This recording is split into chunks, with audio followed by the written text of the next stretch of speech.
Menikah, menjadi pasangan suami istri, tapi kok jarang ngobrol? Emang ada? Ada, dan gak cuma satu atau dua orang pasangan, banyak banget yang ternyata mengalami kasus seperti ini.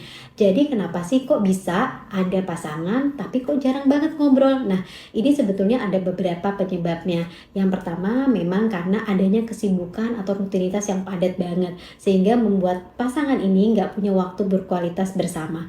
Yang kedua, memang nggak ada hubungan koneksi batin atau emosional yang kuat di antara mereka.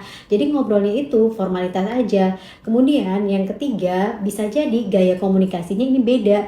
Mungkin yang satu agak pendiam, yang satu memang senang banget ngobrol. Kemudian bisa jadi ya karena nggak ada topik yang mau dibahas, istilahnya itu lagi gitu ya bahasannya, sehingga menjadi bosen bagi pasangan suami istri ini untuk ngobrol lebih dalam lagi. Masalah lain juga adalah salah satunya itu merasa nggak dihargai atau nggak didengarkan, sehingga lebih baik menarik diri daripada bicara dengan pasangannya. Ada lagi karena mereka punya masalah sebelumnya tapi itu nggak tuntas gitu, jadi nggak punya keinginan untuk ngobrol lebih lanjut dan lebih dalam lagi dengan pasangannya. Dan terakhir, ini karena memang udah jadi pola kebiasaan tahunan gitu ya bersama pasangan. Jadi buat mereka ngobrol mendalam, ngobrol hangat itu bukan sesuatu yang sangat penting banget gitu ya. Padahal kunci dari keberhasilan rumah tangga atau pasangan itu ada dalam komunikasi.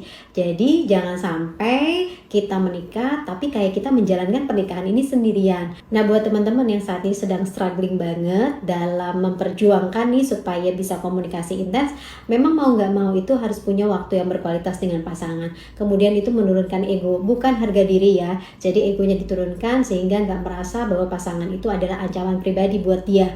Lalu yang berikutnya adalah belajar untuk mendengarkan dibandingkan untuk memotong pembicaraan atau menghakimi pasangannya. Dan terakhir mungkin bisa juga mempertimbangkan ketemu dengan konselor pernikahan, sehingga bisa membantu teman-teman ini ketika memang punya isu komunikasi dengan pasangannya.